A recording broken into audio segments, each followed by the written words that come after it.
Welcome back to another episode of The Coffee Break, and today is a really special one because we are joined by none other than Yat Siu. Cheers, Yat. Cheers. Thanks for having me, even if it's our office. But yes, it's always a pleasure to talk to you. Yeah, a little coffee break to sort of break up the day a little bit. There are plenty of interviews with you floating around, the internet, right? And I want to change things up a little bit today. I'm going to start with something a little bit more relaxed, a little bit more casual. So we're going to play a quick game of this or that. Okay. Okay. So, Animoca Brands office, 27th floor or 28th floor?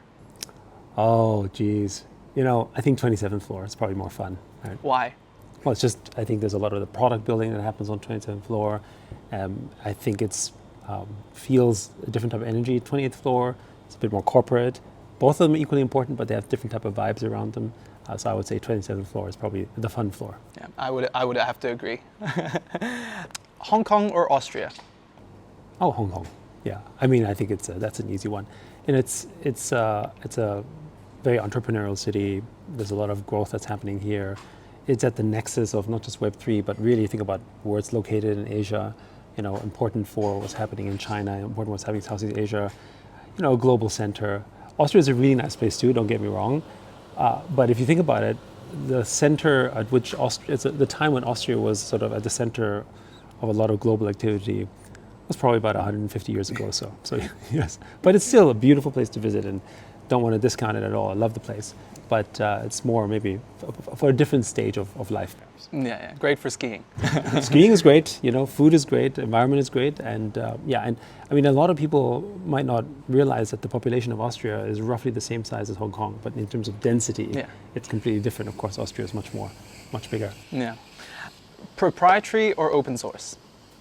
Oh, open source. Yeah, generally speaking, we're big believers on open source, particularly when you think about it in terms of code and development. Yeah. Metaverse or AI? I don't know if you can distinguish those two, because in a way, a sort of metaverse and AI, I think it's comparing apples to oranges. If we think about it from a sort of topic of relevance, obviously AI is the one that everyone's talking about. But at the end of the day, AI will come to bigger prominence because of the metaverse, right? So I don't think they're distinguished, they're not separated. It's like how people are trying to separate AI from crypto. Yeah. Actually, they're very much intertwined. Yeah. Fungible or non-fungible? Generally speaking, I would say long-term, it's NFTs. And the reason why is because they are unique and they're scarce. And the point is that there's something, the non-fungible nature is actually what gives it its distinct character and its distinct quality, right? But right now, there's a lot of attention on fungible tokens just because there's liquidity and volume. And the lens I take is, what do we value in real life today? Do we value our fungible assets or our non-fungible assets? And the reality is that society much more values our non-fungible assets, whether it's our clothes, it's where we live, it's a jewelry we have, or maybe the tattoo we make or whatever. These are actually non-fungible in nature. They speak much more about who we are. So I'm much more bullish on non-fungible assets generally in the long term, but that may be not something that people can feel right now just because of the stage of where we're in. But yes, NFTs all the way. Building in a bull or bear market? Oh, generally building in a sort of bear market is typically better because it's less distractions. There's frankly also less competition, because when there's a bull market, everyone is sort of raising money and it's easier. You could argue it's easier to raise money, but it also means it's harder to build because there's a lot of noise. As an investor, it's harder to see who's serious because everyone just sees dollar signs. And so filtering out why are you doing this? Are you really in it for the long run? Or are you really just trying to sort of do something, that's very short term? And in bull markets, you have a lot more of that. Whereas in bear markets, especially in the last couple of years, if you were actually dedicated to the space, you're willing to go through the suffering and the hardship. And that's actually, if you think about some of our very, very best investments and returns and acquisitions, are actually bear market acquisitions. I mean, whether it's a Sandbox or Axie Infinity, or involvement with what used to be Matic and then Polygon, right? And of course OpenSea is on. These were all things that we did over the years when the market was actually almost non-existent. And so I would say building definitely in bear markets is always better. All right, amazing. Well, there's so much going on. The narrative is obviously constantly shifting, right? And we've gone through several different narratives already this year alone. What's something that you're really excited for maybe now or moving into sort of the second half of the year? So I think a couple things. One, what's happening in the US obviously is now really having an impact around the world. Volatility aside, because certainly this administration knows how to sort of stoke volatility like no other administration before, it would seem. But the pro-crypto stance and the pro-digital asset stance that this government has is affecting the rest of the world. So all the places that used to be more conservative have to start sort of look at this whole thing, not just with a raised eyebrow, but kind of go, damn, I got to do something, right? For instance, the whole sort of Genius Act, when that passes, and this is where it's interesting for us as well, because we have the stablecoin joint venture with Standard Chartered. There's a lot of potential in that. And Hong Kong kind of actually was ahead of the game here because they just passed that on LegCo. And in August, you're going to be able to actually have the first few licenses coming out, of course. We think that's going to be very exciting. It shows where the world is going with stablecoins. But of course, the biggest market is the US.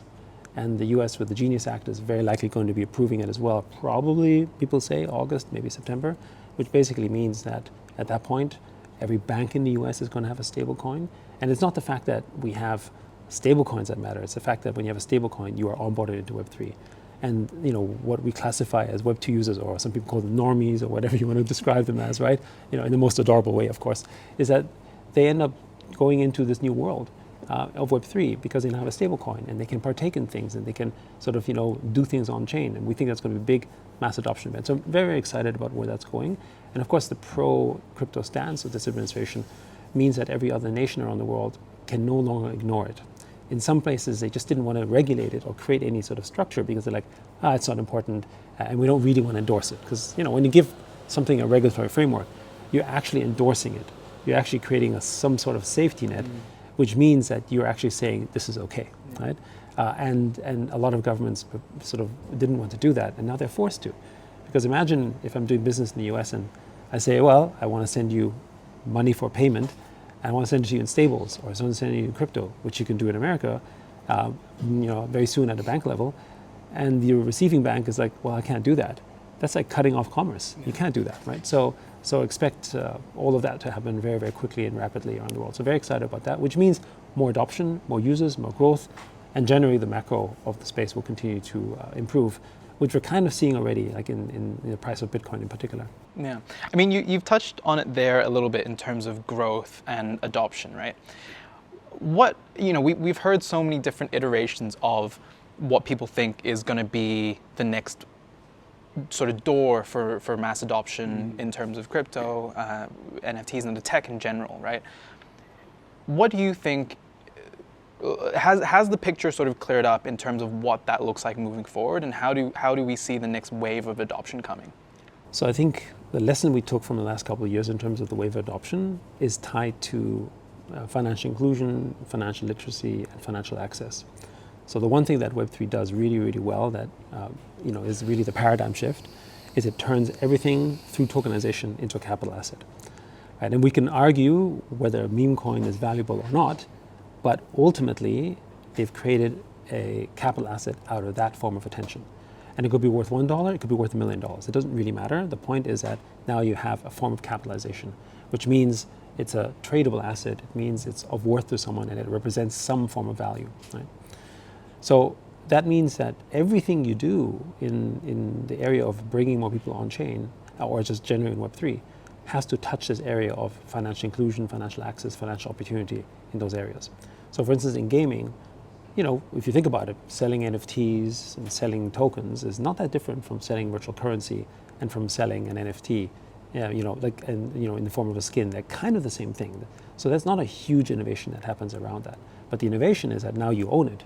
It's a capital asset, and you can trade it with someone else, or there could be a market maker, or there could be new businesses that build on top of it, because now you have decentralized ownership of an asset that becomes a capital asset. And that's the kind of innovation that brings people into the area of opportunity, because you can compose and build on top of it. You can create something sort of new and exciting around that. So that means that things like what we're doing with Open Campus, for instance, with on-chain student loans, is a very good example of how it touches this area of financial inclusion, sort of literacy and access, and in some ways opportunity. Because what DeFi allows you to do is to essentially sort of have higher yield, and therefore also we're lowering interest rates for students. So if you're a student and you're looking for a loan, which is most students around the world, we're talking hundreds of millions of them, they're going to be more drawn to that because it's a very obvious use case for them, right? And in the early days of the internet, we had this through sort of another form of literacy. It wasn't financial literacy; it was digital literacy. It's like understanding how to go online and seeing the benefits. But what was the benefit? It was access to information that I wouldn't normally have in my local geography, right? In other words, I'm not getting my news only from a local newspaper. I can get it from around the world. I can connect with people very easily, and I basically have more social access and I have more information access than ever before. And that was the value why I was there. And in Web3, it's around that aspect, around the financial aspect. So everything needs to touch that type of benefit, or at least that type of value construct. It doesn't mean that you have to walk away with a lot of money. It just means that it has to be something that touches that area, right? So the mass adoption area typically has been in the form of airdrops, an example. But another one, for instance, what we're doing with Mochaverse is around focusing on your digital reputation, because reputation is actually another form of currency. It's another kind of value.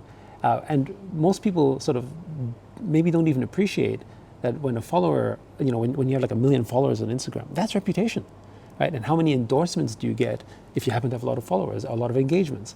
So you already make money from that. You just make money from it in an indirect manner, right? And so again, what the Web3 enables you to do is to take that form of reputation that you don't really own and that someone can take away from you at any time, but now it's not just sovereignly yours, but you can trade against it, and it can be verified against other people's proof as well, because something's at stake. Like for instance, I can delegate reputation to you, and I know it means something because there's a rank or a scoring attached because it's a capital asset, right? So to me, I think those are the mechanisms in which we will get much more faster mass adoption. So that means things like student loans, digital identity, and of course, we shouldn't forget asset accumulation is a really, really big topic. So what is the asset accumulation method today? It's buying Bitcoin, right? Whether it's a MicroStrategy or whether it's some other company out there that's basically saying buy Bitcoin because you have access to this financial opportunity of this asset that supposedly can only go up, right? We're not going to judge this here at this moment in time, but that's kind of the thesis. And that also brings people on sort of, it's kind of going through these cycles. I remember pre-2017, 2018, the main reason that people got into crypto was because of Bitcoin, right? And then it was NFTs, and then later on sort of, gaming, metaverse, and then afterwards meme coins. And now we're back to BTC, right? We're back to Bitcoin. But it's interesting that this frame is no longer buying BTC directly in your custody wallet. It's buying it either through an ETF or through a public company, right? And how are we getting this sort of adoption? To me, is not that different from an exchange. There's about 400 million people that own crypto today, maybe a bit more now. Something like 300 million plus have them in an exchange. So they're not really in Web3. They're not on chain. They're actually currently in a sort of centralized format. So really, an exchange is a Web2 platform dealing with Web3 assets. It's not actually natively a Web3 company, right? But then those people who were onboarded from a centralized exchange are like, okay, well, what else can I do with the token? And then you have some of them moving on chain, right? And so the number is less than 100 million, somewhere between 50 to 70 million, but it wouldn't have happened if it wasn't for the centralized exchanges. So you have the waves of people going in. And I think of it as the stock market the same way. How many people are buying Bitcoin because they want exposure? And then later they go, well, okay, what else can I do? What else is in the token space? Then they might maybe buy some tokens in an exchange. And then when they buy the token exchange, maybe they take it off chain. And you can kind of see how that translates into. There are just different mediums in which that happens. So I think the next play that will happen that will bring a lot of adoption is going to go beyond Bitcoin, right? Bitcoin is about 55 to 60% of the market. There's 40% of the other market, right? But so you see this now happening with Ethereum, a little bit with Solana as well. And then there's companies like Animoca. And I think that's the other thing that's interesting about us is that we're probably one of, if not the largest sort of alt accumulator of assets in this space, if this new digital asset. And so you have to sort of think for ourselves, is this a mechanism for you to get exposure through Animoca into this new asset class? Because you can either do that by, sure, you buy some Bitcoin, maybe you have some Ethereum, but what about the rest, right? And how do I know about what's going on in the rest? And companies like ourselves, I think, are going to be that next wave of companies that are sort of driving that type of adoption on the sort of financial opportunity, financial interest side, right? So all these sectors combined, I think, are going to add towards it. And I think this will be a big part of the meta over the next 6 to 12 months. Yeah, very exciting. And speaking about, obviously, exciting futures, what's in store for Animoca? It's obviously changed a lot the framework of the company has changed a lot from all throughout its lifetime. Sure. Has changed massively, right? But in the last 4 years, there's been a big shift. What's the vision for Animoca Brands moving forward now into? So the mission and the vision hasn't really changed, which is essentially delivering digital property rights, right? And because for us, we think the underlying of that is once you have this type of digital property right, it completely basically opens up all these opportunities, expands markets, and frankly, to the classic topic of it gives us essentially more digital freedom, digital markets, openness, all that type of stuff, right? So that mission hasn't changed. But how to get to that mission is actually where the evolution happens because of the fact that we've came to realize more and more how this industry works and what makes it unique. Because when we first started, this was before DeFi even properly happened. And so those mechanisms were something that we didn't realize. And Web3 gaming and metaverse and frankly NFTs wouldn't have taken off the way that they did if it wasn't for DeFi, right? But we only realized that much later when it actually came out, not for reasons of NFTs or gaming or metaverse, but because someone basically was building sort of financial primitives in a sort of very, very open and transparent way, right? So for us, I think the example I sometimes give is, for those who remember, Amazon was the world's largest bookseller, okay, and that's what they started, selling books. And then and there was collectibles and so on. They still sell books, but that's not really who they are anymore, right? And I think of Animoca much the same way, right? Which is that, of course, we do gaming still, and we have Sandbox, and it's very important for what we do, but it's not all we do either, right? And to try to judge a business based on what they did before, in terms of where the future goes, is kind of like saying, well, look at Google, look at Microsoft, look at Apple, and all the things they started off doing as even public big companies, and eventually to what they ended up doing in addition. They're huge conglomerates doing all sorts of things, but it came because they realized gaps in what the industry needed, right? I mean, why do we have cloud computing with Amazon? Because they realized, wait a second, I don't like these sort of cloud computing providers, and they don't do a good job, or I can do this better, or I have big infrastructure, and I can offer this as a service, as an example. And now, between sort of, Microsoft with Azure, or Amazon Web Services, or even, with Alibaba or Tencent Cloud, or, they all do this type of business as well, comes from the same sort of learnings, the same experiences as what we've had, right? We have over 570 portfolio companies today. We're supporting them in all sorts of ways. One example would be now through helping them publish their assets and their games and their tokens. That's something that we didn't do before because we didn't know that was needed. And we realized all these mistakes that people had when they launched their tokens a certain way. This is where we could help them, for instance, right? And so that business emerged. And similarly to market making, when we started doing market making, we really did it to help sort of, one, reduce costs because we were spending a lot of money on third-party market makers that, really weren't adding, not all of them, but some of them just really weren't adding a lot of value to what we're doing. And also doing it in an opaque way so we didn't know what was going on. And then from there, realizing that actually being a market maker and providing liquidity can really help stabilize markets and create a better environment, and started to make sense for us to offer that as a service as well, right? That's similar sort of part of the evolution. And I think today, Animoca's opportunity is that it's become really a kind of, leveraged sort of altcoin asset accumulation play because we're so exposed to the industry. I think there's very few companies that have, certainly, outside of exchanges, I think we are probably the single largest investor in Web3 and in all the tokens, which means that it gives exposure to that type of asset class. And I think that's kind of where we're developing into. But if you had asked me 5 years ago, well, is Animoca, sort of, the premier sort of altcoin accumulator of digital assets, I'd like, we're doing NFTs and gaming, and that makes sense, and that still is the case. But it's become much bigger than that, of course, right? So yeah, I would say, when you look at that evolution happens, like stablecoins. If you said, would we enter? I mean, I think a lot of people might not even fully appreciate that this is not just any stablecoin. It's a stablecoin that's regulated by the HKMA, which is our central bank, in a joint venture with Standard Chartered, which is a note issuing bank, one of the biggest banks in Hong Kong.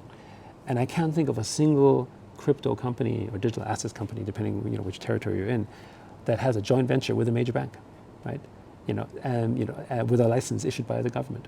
So it's come a long way from where it is, and of course our partnership with Neom, what's happening in Saudi, right? Those are opportunities, sort of open new pathways and new doors that then basically help us expand the space even larger. Amazing. Well, Yeah, it's a very exciting time. It feels like everything's coming back, and we're entering into a hopefully a new exciting chapter Yes. when everything Good way sort to of put when it. the dust settles. Good way to put it. Depends whether Trump is throwing a few more tariffs here and there, and whatever else is happening. But Yeah, yes, exactly. yeah. Well, thank you so much for joining me today for a coffee break, and yeah, cheers. Thank you. Cheers. Guys, thank you so much for joining in on this special episode, and stay tuned as we speak to more founders and builders in the Web3 space.